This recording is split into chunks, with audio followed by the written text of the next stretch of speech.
this was even created on a drawing board and not just came out of your ass, literally. Salutations, mortals, and welcome to From the Jump. Today we have a really special guest. This man is a legend in the game in Namibia, also around the world. A lot of people know about him. This is Lodima Dreamer. This man has made me sound amazing on both of our albums, you know, on Remember the Future and on Black Colonialist. I mean, I don't think people would like my voice as much if it wasn't for you, my brother. So that's my intro, but please do let the people know exactly who you are. All right, I go by Lodima Dreamer. I am a music producer, composer, audio engineer. Yeah, all things audio, multimedia, some things I dabble in. I'm what you'd call a creative consultant in another life. Mm-hmm. Yeah, but my main passion is music and working in music. All right, Nana, I'm gonna call you a creative consultant in this life. I agree with that title for you right there. And don't forget, I mean, you're a lecturer too, which adds a bit to why I actually also want, besides the fact that you're amazing at what you do. But the point of this was also, you know, just to show people behind the curtains of the creative scenes, you know, the different creative industries. Because as I always say, people see the end product, they love the end product, but they don't know about all the sacrifices and hardships that go with actually creating that. So by showing people, you know, the real conversations of creatives, like, you know, interviews by creatives with creatives, it's not this whole scripted thing where it's like, oh no, you know, how did you come up with the name Lodima Dreamer? That's another story. People can Google that. What I want to get at is how you went from, you know, DJ Sion when you were in Johannesburg to getting into your bag of Lodima Dreamer, producer, DJ, everything. And then from there going into deciding, you know what, I'm going to impart this knowledge to people by lecturing at university. So if you could just run people through a bit of that creative journey of yours. Yeah, okay. So to begin with, DJ Sion was like, I would say your typical house DJ, but then I also dabbled in production at the time. And I always thought that, you know, it's kind of... Oh, before I jump to that, yeah.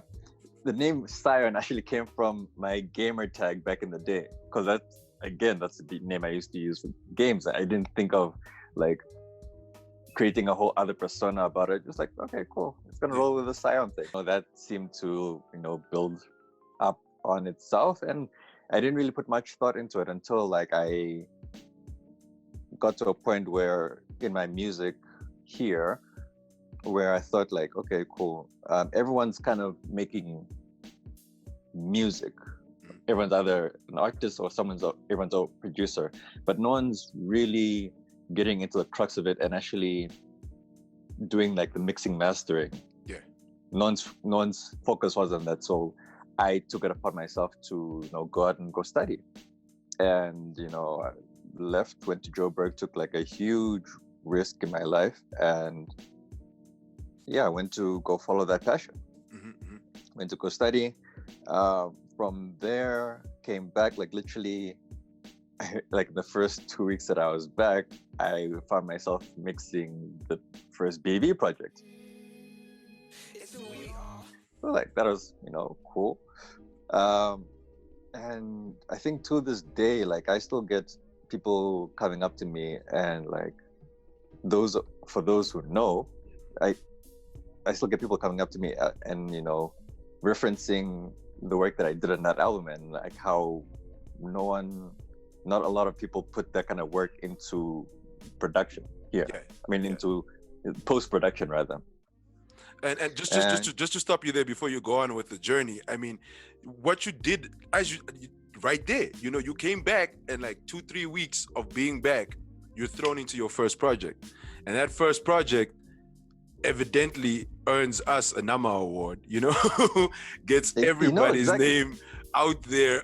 The transition from Sion to Lodima happened in my final year, where I thought of, you know, when I come back, I need to kind of refocus what I do and make it a better product in a sense.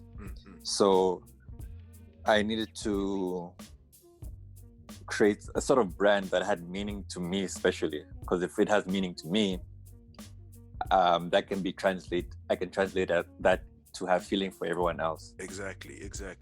All right, and then when did you decide that? I mean, I know you've been doing this for a long time. I mean, I've known you since we were like 5-6 years old or something. So for me, it's been a long time. But when did you decide that you would actually make that jump?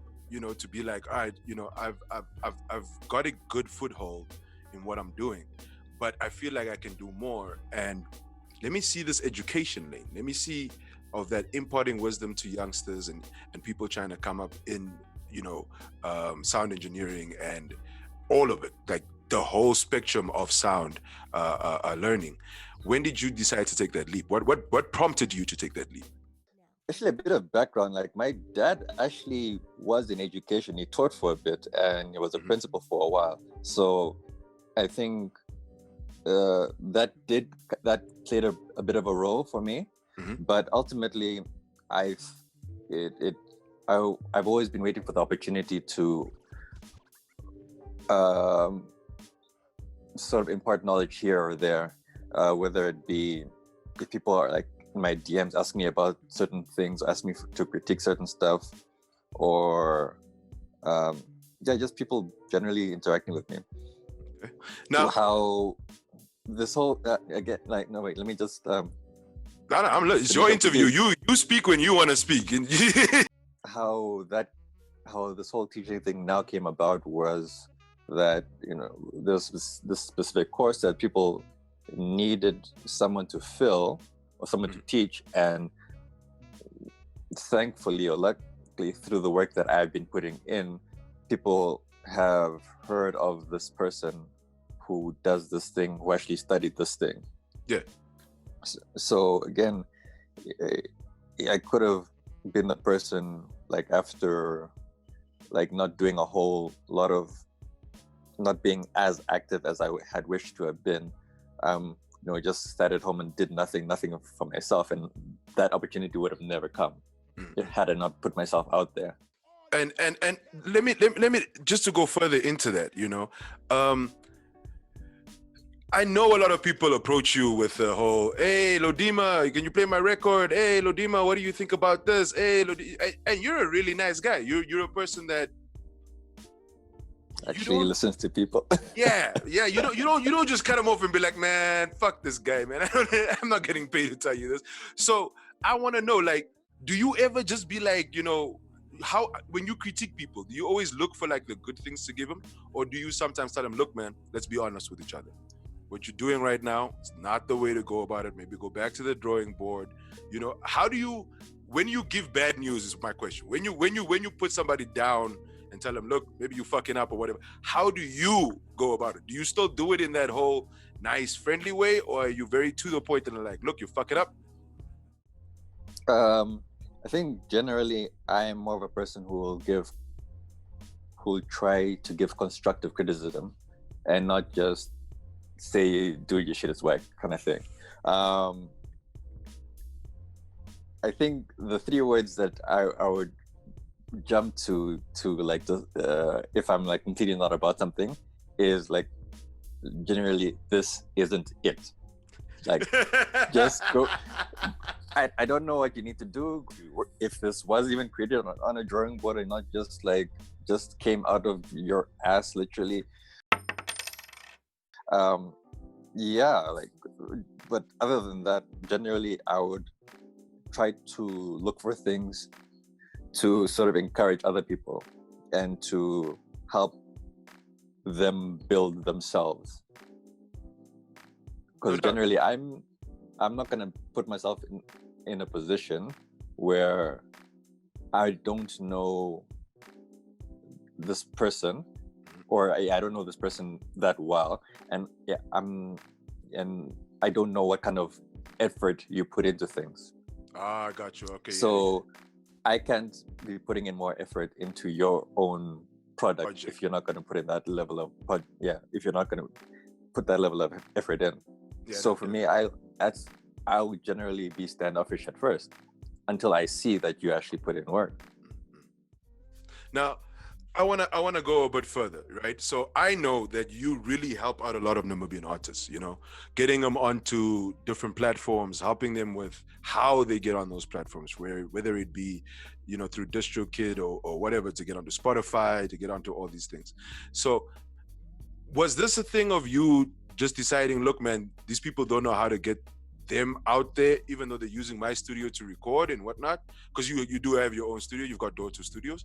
So was it a thing of like, let me help them in a further package, just to get everybody on the level that they need to be? Or was it that somebody actually asked you, yo, Dima, can you help me like get my music onto these different platforms? And then you decided, okay, I can do this for other people. Like what prompted you to actually do that, to like help other artists to get there? I think it's a bit of both, really. Because it's a thing, firstly, it's a thing of, I generally feel that there's a lot of talent here, and even within our own circles, we don't know about it.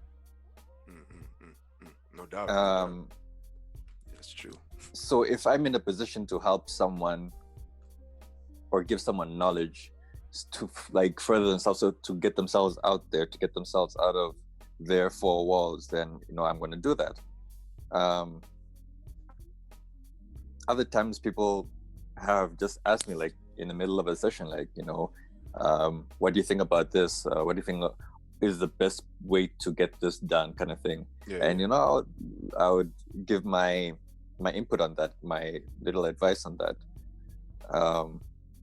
Beyond that, it's really just a thing of how best to in the overall grander scheme of things, it's a push for me to get Namibia to a global place. Yeah, ultimately, that's my ultimate goal, to get us to a point where we can be competing throughout SADC and continentally, because we have people here who can do these things. No doubt. If we're discounting myself and people who have home studios, for example, like there's Nautilus Studios, which is probably like one of the premier studios in Africa at this point. Yeah, they got the hotness over there. I didn't lie. We have videographers like Reggie and Desert Films who do amazing work. To throw myself in there as a sound engineer, like I can do live sound as well. I know how to do these things. Like no one, like for example, I think there's only one person who has approached me about doing autotune live, for example. And Okay. like little things like that, just to give your performance a different vibe, to give it that extra boost, and no doubt. Now let me get into something else, right? So I'm gonna get into some of our questions. As I told you, we have a few questions that I like to ask everybody. Not everybody gets the same questions, so what I'm gonna do is, I know which one I want to hit you with first, but I want to do that last. So okay, so let's do this one, right? So I asked one of my creative adjacent friends, and what they would like to ask all the artists if they could, or creatives of all genres, and they were like, ask them. This is what they wanted me to ask you guys. So during this current period of lockdown, with COVID-19 and everybody not being able to move, no events, no bookings really coming through, us with studios that can't have people come in and record, what are you doing that's keeping you afloat? Do you have any new streams of income that you're looking at? Generally, just to show people that I'm trying to find out if artists are adapting to this new reality that we're in and finding new methods to actually get their coin. You know what I mean? So that's the question. Like, how are you dealing with it, and how are you going about it? All right. So, like I said earlier, like luckily, I am in a position where I call myself a creative consultant. That said, like I run my own website myself. Like I've done all my graphic work myself. So that stuff I can do. It's just that I don't necessarily always do it for other people, but I can. And luckily I was in a position where before all of this happened, I was working with a client on their logo and just rolling out their business. So luckily that it's that, and the fact that there are a few websites here and there that I'm also managing for some people. Okay. So you have a spectrum of that, work. like yeah, like it's just that I don't divert all of my energy into a specific thing at once, but like over the past couple of months, or my plan for this year rather, was going to be just focusing completely on my music. So not taking on any new clients, not taking on any other things. Unfortunately, I've had to undo all of that, and like I can't really focus on music as much as I want to, because that's not necessarily paying right now. Yeah. There's that, the consulting aspect, and then there's also my teaching. So again, like I'm thankful to be in the position that I'm in. But having said that, there are people who are literally just, their bread is earned on stage.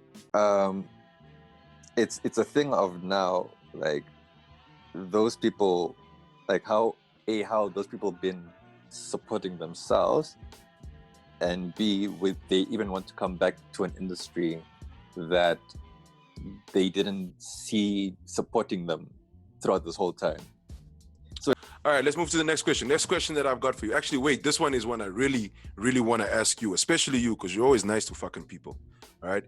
What is your one pet peeve? Like the real pet peeve, like a thing that pisses you the fuck off that you never tell people. Like they always pissing you off with it. They always do it, but you're like, fuck it. I just don't have the energy, or just, what's that one thing? I would say two things, actually. There we go. One list.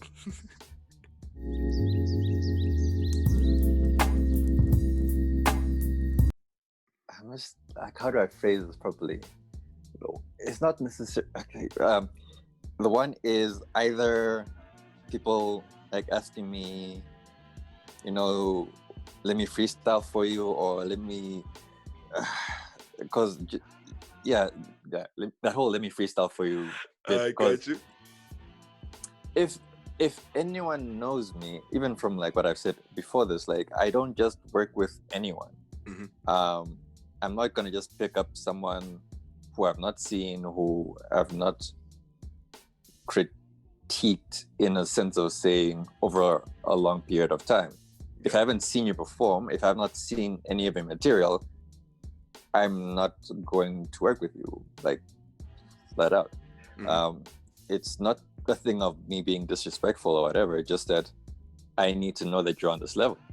I need you to understand that I'm not here to make mixtapes for you and your 5 homies.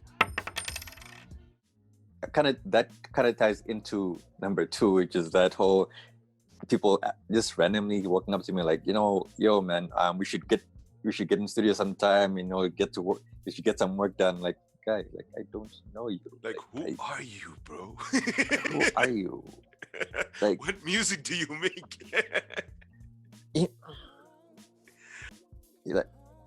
like you're making these beats for people, and like all of a sudden you just hear like the lamest of lines. Like I can't even think of one right now. Just but this brings me to my next question for you, right? Because you've done something that I haven't seen in Namibia, or actually I don't know if anybody else has done it around the world.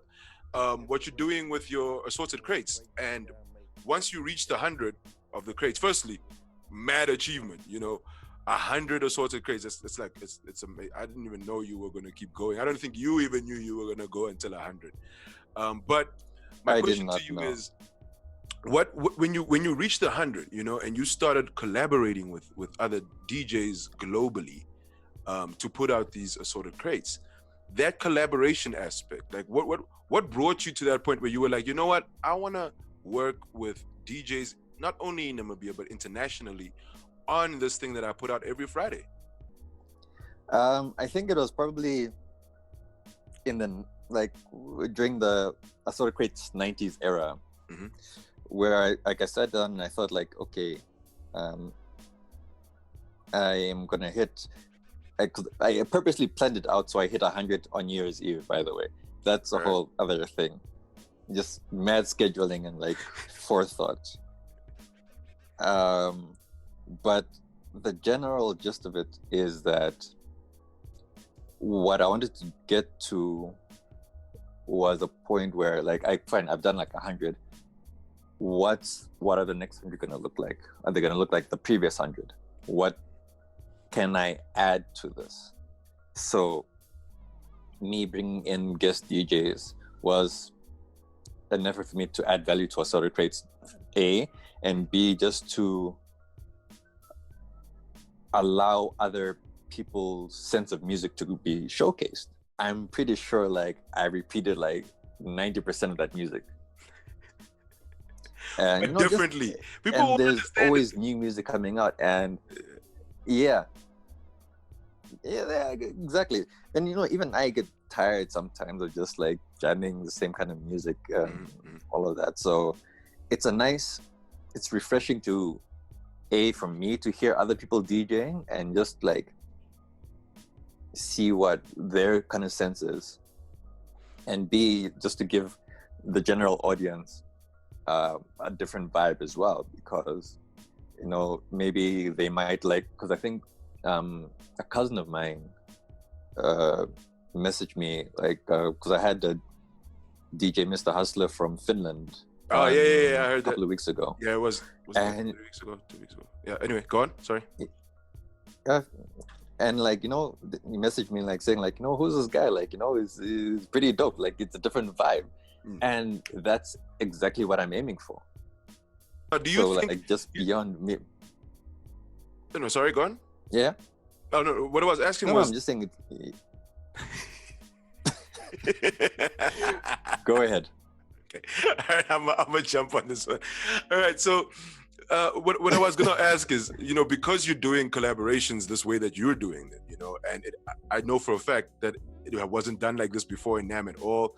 I don't know any other DJ globally that's actually been like, let me reach out to different DJs to be guest DJs on my slots. Do you think the Namibian DJ scene, like I'm not even going to talk about producers now, let's just talk about the DJing scene.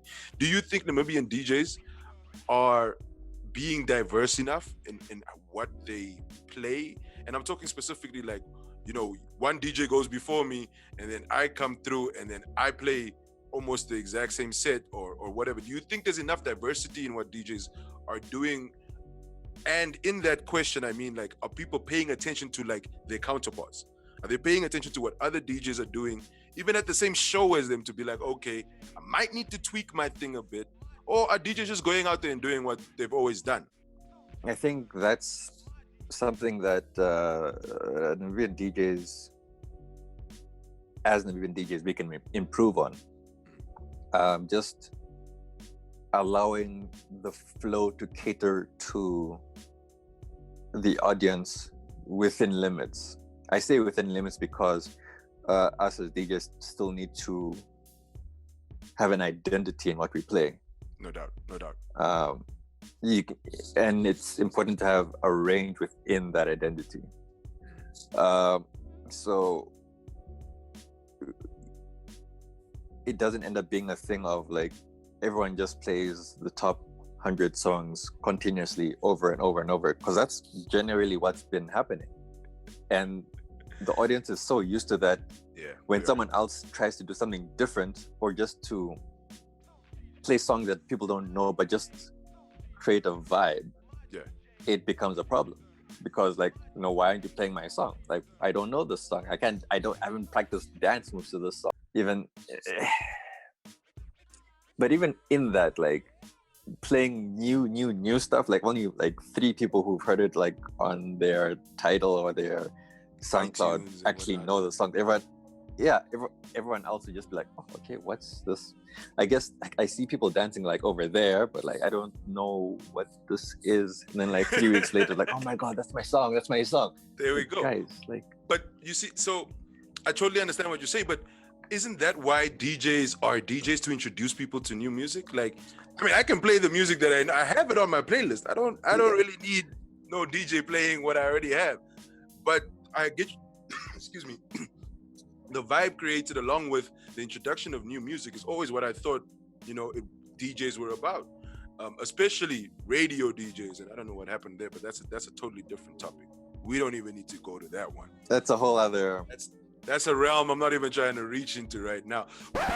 But I do have a question for you. This is the most important question of the entire interview, okay? This is the question, Dimas. So I need you to stay focused. I need you to answer, like, honestly, all right? Superheroes or supervillains, and which one? Anti-heroes or supervillains in this case? Boom. That's the question. You can only choose one, bro. Wow. And why? Wait, one of each or just one? No. I mean the category. Are you going with superheroes? Or are you going with supervillains? And why are you going with that category? I don't know. I tend to side with the villains more often than not, because there's this whole self-righteousness with heroes. Like, things are supposed to be this way. Like, we're supposed to be like very straight and narrow. And like supervillains try to break rules. Like, you're taking new avenues for things. That's actually surprising. I thought you were gonna go with the heroes, bro. That's weird. Nah. No, like, think about Thanos. Like, man wanted to like have people live easy. Fine. Like, I kill like half of everyone ever. Like, it's a small price Anywhere. to pay for eternal happiness. It's a small price.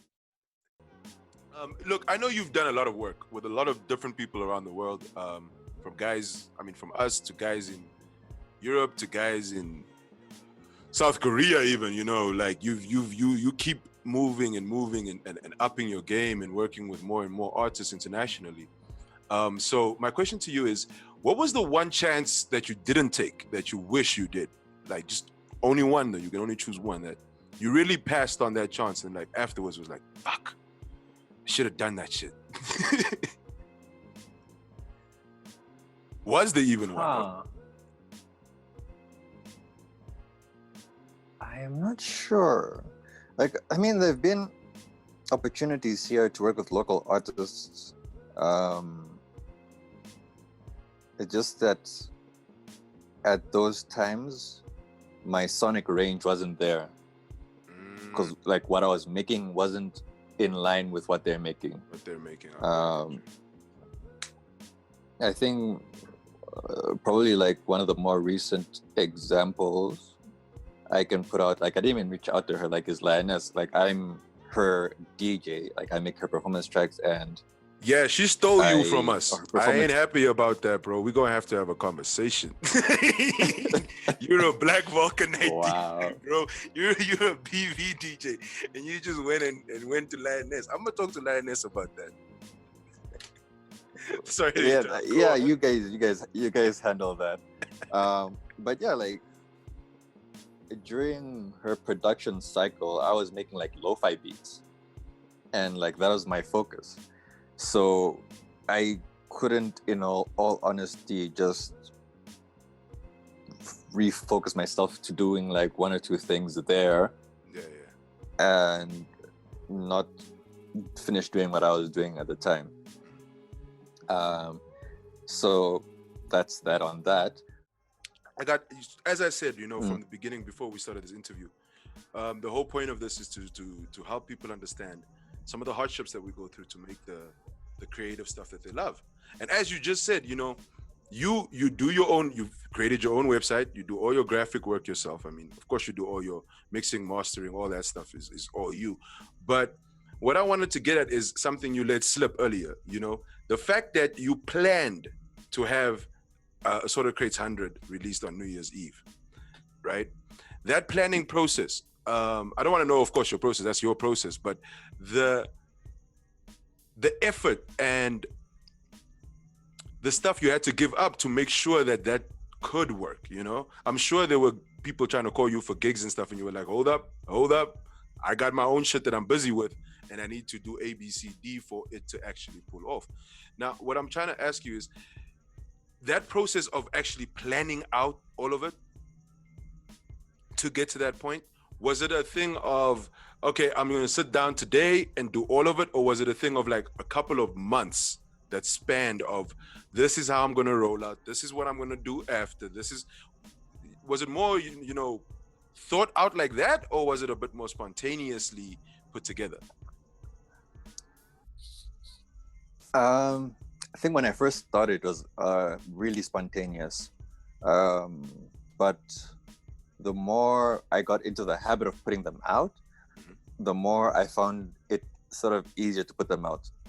Once it got easier for me to put them out, then the longer term planning came into play, where I would think of changes to artwork or tweaks to artwork, for example, because it'd been like 3 or 4 variations of the artwork. With this year, I think up until like October, November, I already planned out like the days for guest DJs. That's the question. No, like it's become more like a methodical thing where it's more planned out, instead of like when I first started, it's probably like coming home after like a night drinking on like the Friday morning, like recording the mix, quickly doing a bit of mixing, mastering, and then uploading it quickly. Because that is even before I had a web, because I initially created the website to host this whole thing. I remember. So again, that sending us links via email. I remember that via WhatsApp and like Now it grew into a whole thing, and like I'm happy where it is now, and I'm happy to where I plan it to go. Now this is what I'm trying to get at. So effectively, what you're saying is take the leap. Even if you don't have a fully planned out step by step how this is going to go, but you have an idea of what you're trying to do, take the leap, jump, right? And that's what I'm trying to get at. Like as creatives in our respective industries, do you think that too many people don't take the leap? They don't jump off of the cliff. They're trying to first suss it out and look at too many things before actually being like, look, let me see if this is going to work or not, and then we'll work with it. I think I'm probably like the biggest culprit of that whole overthinking space, because I overthink everything. I just don't know how this sort of crazy thing happened. I guess I just decided one day, cool, let me put out some mixes. You were drunk, homie. That's how it happened. Wow. You just said it. You just said you came back from party Friday morning, and then you're just making link. Come on, bro. You was drunk. That's how it happened. That's how I was saying. I was referencing my method of production of making the cakes. My bad. Yes, not the actual inception of it. Wow. So because everything that, and it's a thing that I've been trying to unlearn over like the span of years, really. Just that if I want to do something, I need to start with a step. Yeah. And then once I've taken that step, and I need to allow myself to build momentum. Because there are points in time where I would try to sort of plot everything out, but then I have step 54 like conceptualized already, but I'm not taking step 1. Step 1, yeah. So that's it's a bit of a shift. It's a bit of a shift in mindset that's needed there. I have one more question for you. It's the final question of our interview. Also, if you feel like you want to ask me anything, you're allowed to. I had somebody yesterday like switch the whole interview on me at the end, and we're like, I got questions for you, man. I was like, fuck it, dude, let's do this shit. But anyway, so my final question for you, Dima, is if you could give not necessarily just a younger you advice, but an up and coming DJ that's more or less taking some of the steps that you were taking at the beginning of your journey. if you could give them one piece of advice, what would that be? Actually, I have several. Holla, yo, man, The drop it, because one, again, this is about informing people and getting them some of that knowledge and knowledge transfer. So please, as many as you want to drop them gems, yo. yeah. I would say the first thing is like, don't be afraid to ask for help. Because as much as you feel like you're in a zone, or you feel like you keep learning, you keep doing like things, and you keep sort of getting into your own little pockets, sometimes like interacting with people, talking to people, asking people about like their processes and stuff gets you a bit out of yours, and you get a new lease on learning stuff, if that makes sense. Yeah. So it sort of, it gets you to a space where it opens you up for more collaborative things, I would say. So that you kind of have an idea of how to interact with people in a music sense, and in studio sense, and in a general creative sense. You get to, even when you're not working with them, you get to see how different people like their music, or how they like to create music, how they like to conceptualize their music. So that goes a long way. The other thing is, when you approach people, approach them as a person. Just, try to have an actual conversation with someone, instead of just rocking up to them like, yo, you're my favorite DJ, you're my favorite producer, send me some beats, man. Like I don't, goes back to the things that I don't like. I don't know you. Like, just talk to me first. Like, let me get a gauge of who you are.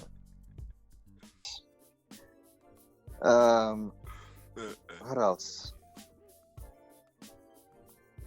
Another important thing, it's something that I'm still been going through during this lockdown period, is just the concept of limitation, and being able to fine tune what you have. Because, over the internet, like, anyone and everyone can bootleg a million things. Yeah. But if you have all of these things on your laptop or on your PC, like, you're probably only using like 5% of everything. And within that 5%, you're not fine-tuning your knowledge on anything at all. I think, which is one of the biggest things that going to school taught me, because being in a studio environment day in, day out, what that taught me was that you only have this amount of equipment, and you need to make whatever you're doing work with that equipment. If you need something else, then you need to make a plan around it. And that creating a plan around it sort of gives you greater learning possibilities. It's like, if you have this synthesizer if you have like a bunch of 100 synthesizers, for example, but you only necessarily use 5. In those 5, you probably only need like 1 or 2 of them. So if you learn like what every dial does, and how to manipulate everything in a certain way to get a specific sound, then like you only need 1 or 2 things. Got you. Instead of like going through presets and like and I think that'll also help you get into crafting your own sound and your own sonic identity. No doubt. Damn, that's actually quite deep. And I know this from personal experience, because when I was in China buying my equipment up, that's behind me right now and that I'm using right now, it was you that I called. I was like, yo, Dima, what you think about this mic, bro? What you think about this earphones, bro? What you think about this mixer, bro? Like, I kept hitting you up and being like, look, I don't know nothing about this shit. So I need your help to help me so I can send you recordings. And like, that's the first time that we actually, or for myself, that I actually realized making music and making projects online isn't as difficult as everybody made it out to seem. Like, oh, we always gotta be in the same studio, in the same place, on the same day, which is not true unless that is your workflow and that's how the best comes out of you as an individual or group or whatever. So why I'm saying this is, I do believe that you inherently just love helping people, bro. You love like furthering people's knowledge on things if you can. Dima, I want to thank you for doing this, my brother. As you can see, we were supposed to do this for 20 minutes. And once again, none of my interviews end at 20 minutes. We've been doing this for an hour now. So it's gonna be an editing thing. It's not gonna be 20 minutes. But it's lovely, man. It's lovely. The more content, the better. I'm trying. It's not about, we're not getting paid for this. This is about literally giving people the information, letting them see behind the curtain, and also Assorted Greats is out every Friday, man. Like, it's on Apple Podcast, it's on SoundCloud. Again, it's on my website, lodimagreamer.com.